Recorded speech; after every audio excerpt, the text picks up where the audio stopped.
नमस्ते साथियों। Turning points of Indian history में आज आपको बताते हैं राजा दाहिर के बारे में। राजा दाहिर सेन 663 से लेकर 712 ईस्वी, यानी कि इस समय कौन सा सन चल रहा है? 2023। मैं बात कर रहा हूं 663 से 712 के बीच की, जब राजा दाहिर का शासन होता था भारत के सिंध प्रांत पे। जैसे आजकल होता है ना, बहुत सारे स्टेट्स होते हैं, उनमें डिफरेंट राजा होते हैं, वैसे ही भारत में, पहले पाकिस्तान तो था नहीं साथियों, तो भारत में सिंध में एक राजा दाहिर सेन हुआ करते थे। बड़े प्रतापी राजा, बड़े अच्छे राजा। और चूंकि ये बॉर्डर पे था, तो क्या होता था उस जमाने में, वो युग हुआ जब इस्लाम ने पैर पसारे, तो इस्लामिक खलीफा पूरे अरब में छाए हुए थे और वो इस्लाम का प्रचार फैलाने में, तलवार की नोक पे फैलाने में लगे हुए थे पूरी दुनिया में। तो नेचुरली जो बिल्कुल पास में है वो पहले आएंगे, तो वो अक्सर इधर आक्रमण किया करते थे भारत पे, क्योंकि इधर से तो कर नहीं सकते, यहां समुद्र है, यहां समुद्र इधर से नहीं कर सकते, इधर पहाड़ इधर नहीं कर सकते, इधर अरब है, इधर से वो अटैक किया करते थे। अब ये सिंध बिल्कुल था, सिंध में नीचे समुद्र था और इस तरफ अरब था, तो ये लगातार आक्रमण किया करते थे। इन्होंने 14 बार, इन खलीफाओं ने इस्लाम का प्रचार करने के लिए, फैलाने के लिए, कब्जा करने के लिए अटैक किया और राजा दाहिर ने और भी राजाओं ने इनको भगा दिया। लेकिन साथियों, क्या होता था कि उस जमाने में अटैक के अलावा ये लोग दूसरे फॉर्म में भी आते थे। अब इसमें क्या हुआ कि कुछ ट्रेडर्स आ गए। ट्रेडर्स का मतलब है जो ये सब व्यापार करते थे, तो उनको राजा दाहिर ने कहा कि समुद्र के किनारे तुम व्यापार कर लो। जैसे होता है आजकल सेकुलर जो भारत भी होता है और भी देश होते हैं, वो इसी तरीके की सुविधाएं दे देते हैं शरणार्थियों को।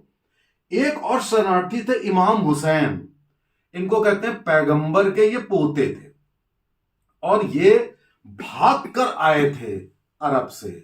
शिया सुन्नी की लड़ाई वो एक डिफरेंट टॉपिक है, लेकिन वहां से अपनी जान बचाकर आए। इनको शरण दी राजा दाहिर ने सिंध में, महल में रहते होंगे।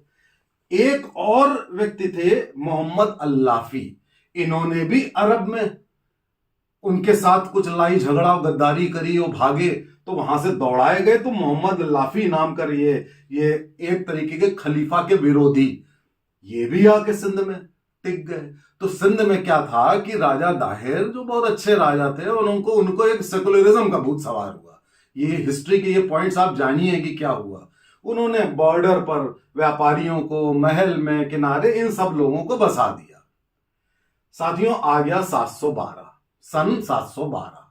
सन 712 में इराक के खलीफा ने एक मोहम्मद बिन कासिम नाम का 17 साल का लड़का, उसको भेजा अटैक करने के लिए सिंध पर, कि जरा सिंध पर अटैक करके सिंध को कब्जे में ले लो, वहां के राजा को मार डालो। अब आप देखिए, एक बात मैं बताना भूल गया कि इनके राज्य में बुद्धिस्ट भी होते थे। जो बुद्धिस्ट होते हैं वो भी बहुत बड़े सेकुलर होते थे, ना इधर के ना उधर के, तो ये बुद्धिस्ट भी यहां पर थे। तो इस मोहम्मद बिन कासिम नाम के लड़के ने यहां अटैक करने के पहले 14 बार, चूंकि वो हार चुके थे, तो उन्होंने सोचा कि नई रणनीति अपनाई जाए। तो उन्होंने यहीं पर, सिंधु नदी भी होती है, तो सिंधु नदी के किनारे जितने कबीलियाई लोग थे और बुद्धिस्ट थे और जंगलों में जो लोग रहते थे, तो उनको साथ में ले लिया। और साथ में राजा दाहिर का एक करीबी था, उससे कहा कि तुम मेरा साथ दो तो मैं तुम्हें सिंध की गद्दी पे बैठा दूंगा, अल-तकिया जो इस्लाम में होता है। अब ये आया तो सिंध नदी के किनारे पहले राजा दाहिर ने अपने बेटे को भेजा इससे लड़ने के लिए, और उसने इनके बेटे का गला काट दिया, जो कि इस्लाम में होता है गला काटना, इसके अलावा कुछ होता नहीं। अब इन राजा दाहिर को लगा कि अब मेरे पास कोई चारा नहीं है सिवाय लड़ाई करने का। उन्होंने मदद मांगी इमाम हुसैन, मोहम्मद अल्लाफी, इन ट्रेडर्स और भी बुद्धिस्ट सारे लोगों से कि भाई साथ में आकर इस लड़के से लड़ो, वरना तो राज गया और सबकी जाने गई। इनमें से साथियों जितने आप नाम सब देख रहे हैं, सबने मना कर दिया कि हम इस्लाम के खिलाफ कुछ भी नहीं करेंगे, हम उनसे युद्ध नहीं करेंगे। परिणाम क्या हुआ कि मोहम्मद बिन कासिम नाम के 17 साल के लड़के ने राजा दाहिर की गर्दन काट दी। गर्दन ही तो काटी जाती है। वो गर्दन काटकर सिंध पर कब्जा कर लिया। और कब्जा करने के बाद उसने कोशिश करी कश्मीर और पंजाब में घुसने की। तो कश्मीर में ललितादित्य राजा थे, बड़े प्रतापी। ललितादित्य को इंडियन अलेक्जेंडर कहते हैं, बहुत बड़ा राज था। उन्होंने मार भगाया इसको। और उसके बाद ये इधर थे बप्पा रावल दिल्ली की तरफ, उन्होंने, ये रावलपिंडी में भी थे, उन्होंने भी इसको मार भगाने की पूरा मतलब लगभग मार भगाया।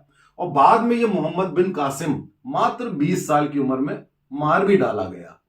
और मारने की भी स्टोरी बड़ी इंटरेस्टिंग है, वो कभी और उसके बाद इस सिंध से इन सब लोगों को निकाल बाहर कर दिया बप्पा रावल ने।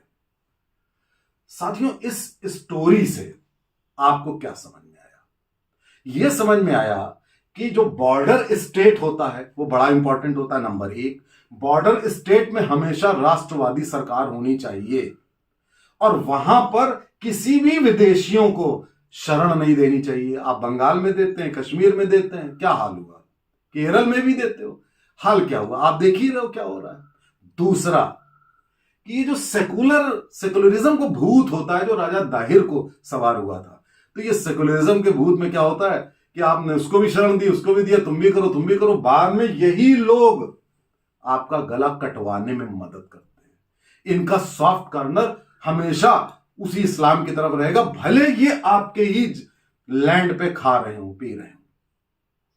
अब देखिए उसका परिणाम यह भी हुआ कि ये जितने लोग थे बाद में इन सबों की भी गर्दन काट दी मोहम्मद बिन कासिम ने। बुद्धिस्टों की भी काट दी। बुद्धिस्ट इसके बगल में अफगानिस्तान था, वहां पे भी काफी थे, सारे बुद्धिस्टों की गर्दन काट दी गई। पूरे सिंध में 712 में सारे मंदिर डिस्ट्रॉय कर दिए गए, उस पर मस्जिदें खड़ी कर दी गई। बगल में बलूचिस्तान है, वहां पे एक शहर है हरिद्वार जैसा, उसको नष्ट करने की पूरी कोशिश करके वहां के मंदिर ध्वस्त कर दिए। क्योंकि ये जब भी आते थे तो इनका एक ही काम होता था कि मंदिरों को ध्वस्त करना है और वहां पर मस्जिद खड़ी करनी। और एक बात कि सिंध से 20,000 औरतें ले जाई गई और अरब में नीलाम की गई। 20,000 औरतें और हजारों हिंदुओं के गले काट दिए गए और इन सबका धर्म परिवर्तन कर दिया गया। अब आप देखिए इस समय ये पूरा पाकिस्तान बन गया है। इस पाकिस्तान में जितने भी लोग रह रहे हैं मुस्लिम बन के, वो विशुद्ध रूप से हिंदू हैं। वो इसी तरीके से धर्मांतरण करके मुसलमान में तब्दील हुए और आज वो इसी धर्म के और इसी देश के दुश्मन हो गए। अलग पाकिस्तान बना लिया। जो हिंदुस्तान में रह रहे हैं वो भी यही काम कर रहे हैं। तो साथियों, और भी एक चीज करनी है, सबक लेना है कि जो आपका धर्म छोड़ता है सबसे बड़ा दुश्मन तो पहले वही बन जाता है आपका।